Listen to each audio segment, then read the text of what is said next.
We are live, Rex.TV, exclusive for YouTube. None other than the SPC's, Rapper K. Yeah. How's it going, man, with you these days? Oh, man, it's just great, man. Life is good, man. We just trying to stay out the way of all this drama that's going on. Keeping you 6 feet, man. You got your mask. Yeah, man. I normally keep my mask on, but because we're 6 feet apart, I feel comfortable, you know what I'm saying, with this mask off. But I definitely got my mask, and I definitely always do. Well, I'll tell you what, man. This interview has been long overdue. So I really want to get into your origins. Like, if not mistaken, SPC was started with Jones and Sterling. Yes. And what side were you on? You went to Sterling? I was on the Sterling side, man. I was with the wizard, K-Rino, the founder of the SPC. And, we were in high school, and we were rapping way back then, beating on the lockers and people beatboxing. And, I mean, we were getting it in back then. And Jones, they had their little clique that were rapping also, and Nip was the man over there, and of course at Sterling, K-Rino was the man. So they ended up battling, and I'm biased, but I'm not gonna say who I thought won, but I will say that we're all brothers now, and they're part of the clique. Murder One.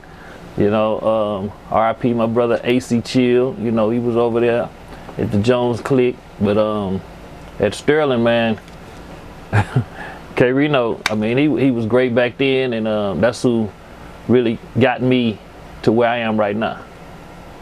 That's wonderful, man. You brought up AC Chill, man. Yeah.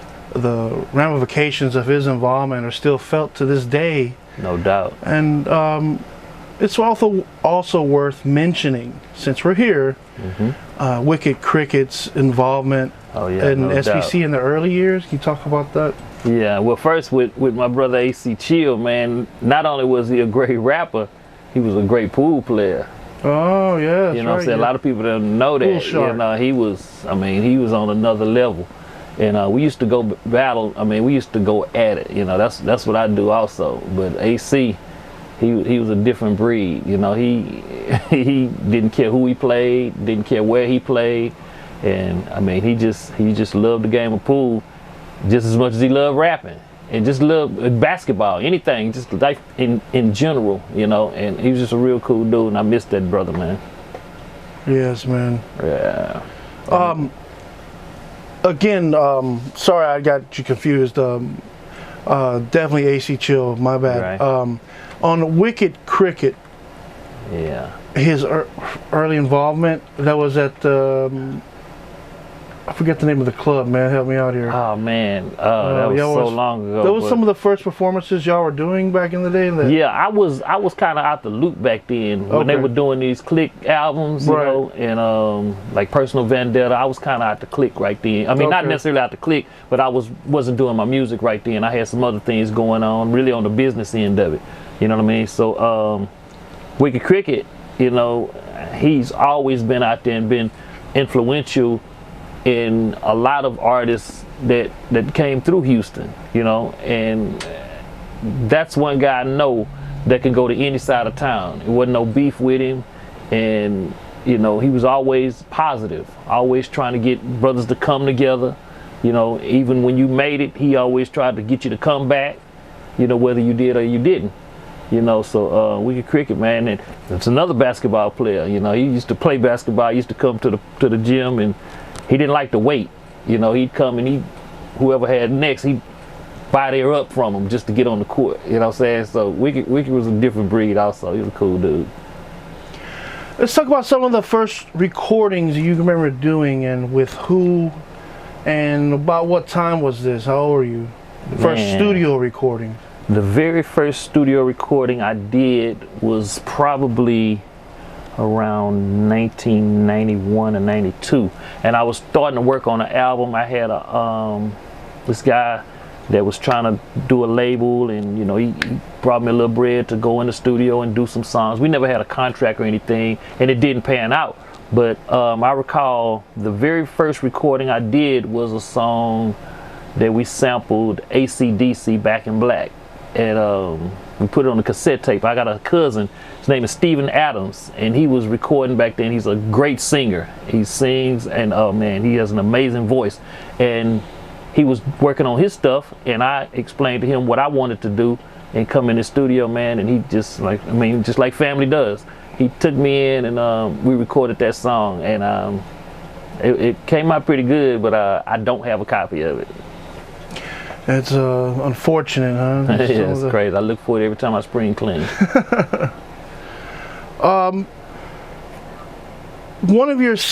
One of your signature songs is a song South Park. Yeah. And I believe that's on the Long Time Coming Yeah, album. that's on the first album. That was one of my that's one of my favorites. Yeah, it's one of my favorites also, man. Yeah, we perform that quite often. And, can you talk about a little about, if you can remember, the creation of that song, how it came about, who did the beat, any of the Dopey did that beat, I want to say. I think Dopey did. Dopey was producing my first album.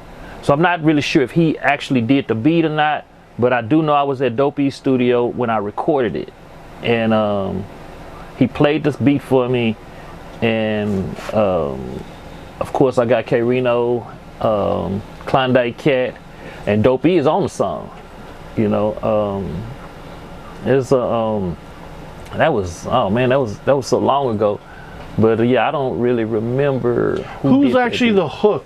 That's Dopey. The neighborhood. Yeah, that's him. Dopey. Yeah, that is. Many years I thought it was Murder One, but that's Dopey, man. Dopey is you know, I met Dopey over at Westbury.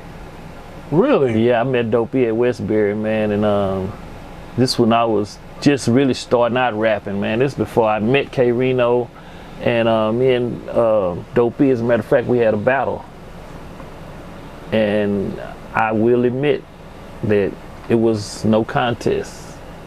You know, this guy was on a different level back then. You know, he you know, this was back when you would go to class and you write the rhyme during the class when you're supposed to be studying, and then after that break at lunch we go out and we battle.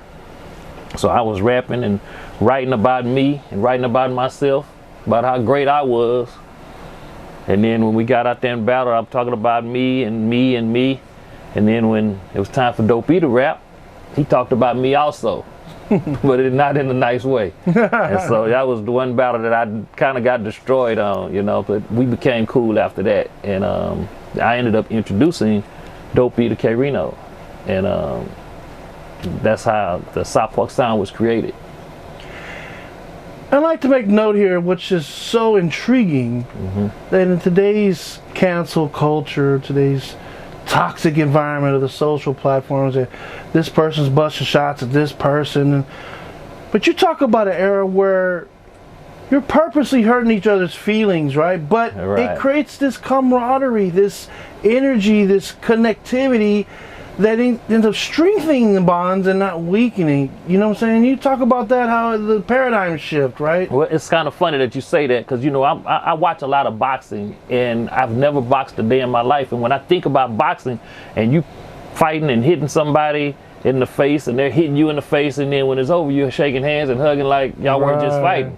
You know, and that's the way we looked at it as far as the rapping. We weren't trying to be, we were being personal. We might have been crossing the line, but we knew what it was about. It was about rapping. It was about the culture of music. We were just getting out there and battling each other and trying to see who was the best rapper, who could make the crowd go ooh, who could make the crowd laugh. You know, we were basically comedians. We were trying to find the best punchline, and once all of that was done, you know, we shake hands and go on the next day, and we might battle again, or we might become best friends, like Dope and I. You know, me and Dope got real cool after that battle.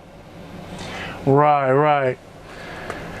Switch gears for a moment, right? And that's your involvement and association with K-Rino, the Wizard, all these years, doing so many shows with him, being his backup, whether it's his hype man, and this, I guess, duality, if we shall say, of it's one thing you're performing your material, the stuff that you've written. It's another thing being a fan of Reno all these years, but knowing his lyrics and knowing what to emphasize when, and knowing all all of the songs in his catalog, you know, like just to know, just prepare yourself to. Yeah, it's funny that you say that because, like I said, we used to write these rhymes, you know, during class, and I was one of the guys that would always come out and remember what I wrote during that little time span. And so when K-Rino would rap, I mean, I would just listen to him, and he's so interesting that, you know, he just makes you just memorize the stuff that he does. Is not as hard as you would think it is, because you got to understand, I'm a fan of his music also. Although he's one of my closest friends, I'm a fan of his music. If I did not know him, I would be a fan of his music. You understand? So I would probably still know these songs. You know, I just know him as far as being a fan. Now, we perform so much that when he's going, I know when to back off. I know where to come in. I know when he's going to stop. I know when he needs me to come in. But he'll tell you himself, I probably know more of his lyrics than he does. Right, and that's what makes this conversation intriguing. Right. And it's not a bad thing, but he has so many songs. He has so many songs, and he can't memorize all of these songs. I mean, he probably knew them at one point, but K-Rino writes so many songs and does so many songs that he might do a song and then not hear it for a while. You know what I'm saying? So when he does features, you know, he might do a feature with someone, and then that person wants to do a video. Okay? And because it's K-Rino, they've probably listened to the song 50 to 100 times because K-Rino's on the song. So they love the song, and so they know their verse, they know K-Rino's verse. But K, on the other hand, might not have listened to the song again after it was done. So when they call him and say, hey, I want to do this video, he might not know the lyrics to the song. Right. And he wrote them, you know, but that's comes with having thousands of songs, you know. Which I'm sure fans are dying to know when he's performing book number 7, first verse. Yeah. How much is Rapper K running alongside on some? That is one of the songs. He's delivering, you know, like a. That is one of the songs. Crazy cadences. I like that. do know that verse, which is really crazy because I don't really rap fast, but I do know that verse. But that is one of the times I step back and let him do his thing, so the crowd can see and basically watch him articulate these words. It never gets old, does it? Over. It never gets old. I mean, I'm amazed. You're literally a fan, front row seat, watching that man. And he's, we're not going to mention his age, but many people will say, wow, you know what I'm saying? Man, it's like going to your favorite basketball team's game and sitting on the front row. You know, sitting courtside. I get to see it, and I mean, it's an amazing feeling to be up there with him. Right. You know, and just to watch the people. I people watch when I'm out there, and I'm watching just people going word for word, knowing every single word that he's saying, man, and just I mean, it ain't on no Michael Jackson level, but you could just see it in these people's eyes that they really, really love this dude. You know? So.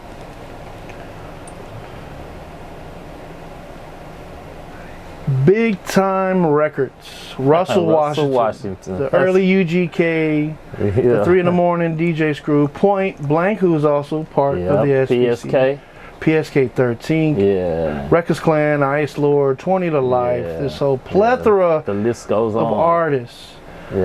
Talk about their influence, those classic songs, inspirations, you know, and their influence on SPC. It's funny when you mention Russell. The first thing that comes to my mind was us battling at TSU on the pool table. You know, I keep going back to the pool table because that's one of my strong points in life, you know what I mean? Just a pool shark in nature, I love the pool game, and Russell can handle his own on that pool table. You know, we used to battle all the time. And when I see him now, I always say, man, I'm ready to see you whenever you're ready for it. And of course, you know, I don't know how often he plays, but it hasn't, you know, it hasn't happened in a long time. But yeah, he was pretty nice on that table, man. As far as the music, man, you know, they put out a bunch of classic albums, man. I was a big fan, and you know, I just would sit back and just listen to, like I say, PSK, Point Blank, man. And these are my brothers, man. We are like family. You know what I'm saying? You know, one thing, I hope he doesn't mind me saying this, but Point Blank reaches out to me. you know, when you least expect it, and he'll just call, hey, what's up, Rapper K? I'm just checking on you and the family. How you doing? And that is huge. That's huge to me, because you look at point blank, you know, he's always out hustling. He's always out grinding. That's what he does. Yeah. You know what I'm saying? So for him to stop what he's doing, and just the fact that he's thinking about somebody, you know, thinking about other people. And, you know, a lot of people don't know that side of him. And I hope he doesn't mind me saying that, but I do appreciate it. You know what I mean? We all do, man. You know what I'm saying? It's amazing. So, yeah, it's amazing. Shout out to Carl, man, yeah. They grind, man, 24/7. Get it. Carl, man. Carl is so cool, man, and he's his right-hand man. He's loyal. I mean, he's just a genuinely cool guy. You know what I mean? But the whole clique, and everybody's different. Everybody brings their different things to the table, and like I say, point blank, I just had to bring that up, because that really touched me for him to do that. He doesn't just do it. You know, I mean, he does it all the time. Yes. You know what I mean? And I do appreciate it. You know, I don't know if I've ever told him, but, you know, he'll do that, and that's it. That's all he wants. Right. Hey, man, you good? Yeah, I'm good, man. All right, man, got to get back on it. You know what I'm saying? So that's it, man. That's real, man. We know a lot of us know that you're a huge pool shark. Yeah, I would. But they don't know the side of that shark, and that's catching the sharks. You are an angler. Yes. Saltwater, big time. Got a boat, depth finder. Yeah, we got it all, man. We got to do a deep dive here. No as a matter of fact, this video is supposed to be done on my boat. Yeah, but you know, we are in Houston though, so you know, we had on big coats yesterday. We got on short sleeves today, so you know, you just never know with Houston, man. You know what I'm saying? But we get you out there on that boat, man. And turn you on to some saltwater fishing, man. I know you're a freshwater guy, but I'm gonna break you up from that. You're gonna love saltwater, man. Some of the monsters. What primarily do you catch? Reds, or you don't go that far out? What do you? Nah, I go all over, man. I don't really do the deep sea thing. You know what I mean? I did that one time, and I was not good. You know what I'm saying? So I vowed to not go back out deep sea, but I will go in the bay. You know, Galveston, Freeport, Texas City, Kemah. And redfish, we catch reds, drums, speckled trout, you know, you name it. I'm trying to get it. I love fish. I eat fish every day. How about to say, you're kind of a catch and let go guy, or you eat what you catch? I eat. You know, I mean, of course, there are rules and regulations out there, so, you know, there's limits to the fish that you can catch, you know. And I've never seen a $350 fish, but if you catch, you know what I'm saying, you catch something you ain't supposed to have, that's what it's gonna cost, you know. So you know, I catch, you know, what I can eat. Anything I do catch, I do eat. And I got a lot of friends. Murder One likes fish, so I bring Murder some fish every once in a while. You know, he tried to dabble in the fishing for a minute. You know, I hadn't seen anything lately with him, but I know he likes fish, and I think Reno's favorite dish is fish. Right. You know, but I can't get him out on the boat. Speaking of which, I'm about to ask, has K-Rino ever been on the boat with Rapper K? Nah, he's not gonna get on the boat. He trusts me. Trust me. I know he trusts me. You know what I'm saying? He probably trusts me with his life, but he's not going to get on that boat. There's probably nothing I can do to get K-Rino on that boat. I've been trying to get on the golf course, so I know the challenge. Yeah. I got a buddy that trying to get me on the golf course. He says I love it. He said if I love pool like I do. Yes. He said, yeah, his name's Vic Trahan. You know, well, maybe we can start going. There you go. Man, that's another video. He told me that he got some clubs for me and everything, man. I just can't grasp it, you know. So. Well, one of my bucket lists one day, I hope I get to play golf with Brad. Yeah. Scarface. That's one of my bucket lists. He loves golf. Yeah, he loves golf. Yeah, he's. Matter of fact, the only conversation I've ever had with him was at a K-Rino video shoot, and we got to talk about golf. Man, I was like, man, I'm thinking about myself talking to Scarface about golf. This is amazing. Crazy. It's crazy. Yeah, I mean, I run into him all the time, man, and I know he's a big golf fan. Does he fish? No, I don't think he fishes. I haven't seen anything. Cool. I haven't seen anything about him fish. You know, I'm on his page. You know, I mean, like I say, I've met him a few times, and he's always been cool. You know, actually, we're fortunate he is here. He really had a tough bout with COVID. Yeah, man. Wow. I definitely was sending up prayers for him, man. I mean, he was one of my favorite rappers. You know, he still is. You know, he still is. You know what I'm saying?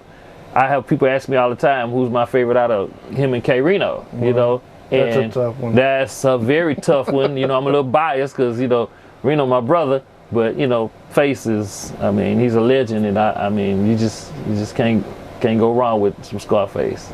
You know what I mean? Old stuff, new stuff, whatever he's doing. Right, you know, man. I've seen I just saw a video of him that he did for his birthday, and man, he was doing the classics. It was great. That last album, Deeply Rooted, man. Yeah, he filmed a lot of awards. He filmed that intro right around the corner from the house. You know, I want to say Holloway. You know, he did that right on Holloway. So we grew up not far. I grew up around the corner from his grandmother. You know, so he was not far from me all the time. That reminds me of something, man. I didn't even write this down, but I'm glad you brought that up about filming videos, because he filmed a video which had George Floyd in it. Yes. With Zero. Yeah, and I love to bring that up because, if I'm not mistaken, Reno said that they hooped together.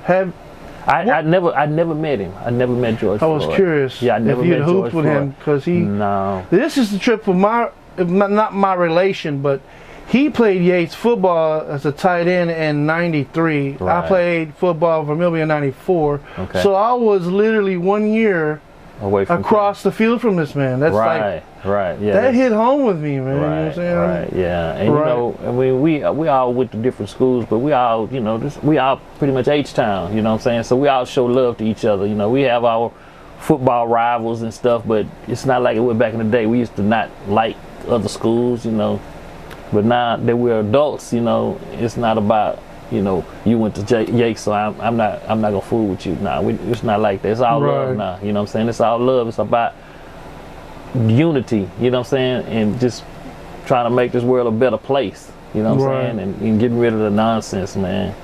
You know, it's enough I remember craziness. A story telling me where you had seen some kids scrapping in the street. Yeah, I vaguely, you broke it up and you gave them a CD and some diplomacy, right? Right, man. You know what I'm saying? And you know, back when that was happening, that was when, you know, if you had a CD, you know, and these kids don't really know a lot about the music game, but everybody didn't have a CD out. So if you come to them and say, hey man, listen, y'all need to chill out, man. Let me give you this CD, man. I want you. They were like, okay, this guy must be somebody. You know what I'm saying? And it was just a fight. You know what I mean? It was just a fight. It might not have, you know, escalated to anything, but who knows? You know, things happen every day. So just to get them to calm down, you know, I've never been one to see fights and want a video and you know, egg them on. You know, I want to know why y'all fighting. You know, is it really worth it? You know what I'm saying? Right. Sometimes you got to get your scrap on. You know what I'm saying? But if that's all it is, I mean, it's really nothing really wrong with that, you know, as long as you're not pulling guns and trying to kill each other. You know, I've seen guys fight on Monday and hang out with each other on Tuesday. You know what I'm saying? So that's what it's all about, man. You're gonna have disagreements, but you know, it's just how you handle them. We'll come full circle here, right back to the music. All right. And you released your 5th album. Yeah. What was that, 2 years ago? Yeah, I think it was 2 years ago with this brother named Abdul Mack from Funk Mac Entertainment, and you know, we were doing a few songs together. You know, he was doing tracks, and he reached out to Reno, and they were doing songs here and there, and I knew him, and he reached out to Reno and asked him about, you know, getting me on a few songs, and so we got to doing these songs, man, and I looked up and we had like 10 songs together, you know, and they were all his songs. I was just doing it for him, you know. We were just basically doing music for him. Right. And I was like, you know, I got 10 songs in, let me do a few more songs and I'm gonna put a new album out, because I had no intention on putting a new album out. You know, after I figured the last one was my collaboration with my brother Sniper. And I had so much fun with Sniper, man. We did 2 projects together, man, and he's one of my favorite rappers also, man. That guy is a true friend. You know what I mean? Right. You know, he's as cool as they come. And we're talking about, you know, doing another one, and We're ready. We're ready. You know, I'm ready also. You know, we just been kind of just dabbling in it, and you know, in conversation, you know, but we haven't really got anything going right now. But maybe we get him in the interview chair, get him inspired. Man, all you gotta play do this is back, say man. the word, and hey, look, and Sniper, come on, man, this is for you, brother. Let's get this next album out, man. I love working with you. I love performing with you. So let's get it done, man. We're gonna need DJ Lazo. We're gonna need Lazo too, man. You know what I'm saying? So let's get this work in, man. I guess we'll finish up here. What's on the horizon as far as new projects, or just if it's a humanitarian effort again? Like, I know you're involved in a lot of different rallies and events. It don't have to be an album, you know what I'm saying? Yeah. That's the thing about rapper. People don't know about Rapper K. He's very deep in the community. Yeah, I try to. So be is all of SPC. Probably, yeah. I mean, and you know, K-Rino and my sister Cliche, man, they really on top of it. You know, Murder One, the whole ARC. You know. ARC, talk about that. I mean, artists respecting community. Yeah. Right? This is an event, correct me if I'm wrong, please, but of people of all religious backgrounds. Right. You don't have to be a rapper. You don't have to be. Writers, rappers, singers, dancers. Whatever you do, if you're a positive person, you know what I mean? We don't deal with no negativity. You know, we're not... anything positive, we go out and we try to feed the homeless. Like I say, Cliche and K-Rino, I mean, they're in Murder One. I mean, I hate calling out the names because I know I forget somebody. Right. But, you know, blame it on my mind, not on my heart, you know. But we get out and, like I say, I'm probably not on top of it like I should be. But there has been a pandemic, you know, and we've not really been able to get out like they had in the past, you know. But I see Cliche online, and she's going in on, you know, what's right, you know, and trying to keep people in line. And K-Rino, you know, he got his radio show, and he has his YouTube channel, and he's trying to educate, you know. Right. And that's what it's all about, man. It's not about just rapping about your cars and your jewelry and all that stuff, you know. If it's not helping nobody, what good is it? And I'm not saying anything wrong with that, but, you know, we're more about, you know, trying to help people out, you know what I'm saying? So a lot of people miss that about the SPC. It's more than the music. It is a movement. It's definitely a movement. I have bared witness to that for many, many, many years. Right. Whether it's Yoli Oli. Yeah, Yoli. She's up in Colorado. Right Shout now, out to Yoli. Man, she one and held only. It down. Yeah, she's pretty cool. Right. Yeah. But any shout outs, man? Any parting messages? Shout out to my family, D, TK, Sydney, Brittany, moms, dads, man, just the SPC, K-Rino, brother, you already know what it is. That's about it, man. Y'all can check me out on my Facebook page at Rapper K SPC. You know, hit me up. You want to work? Let's get this work in.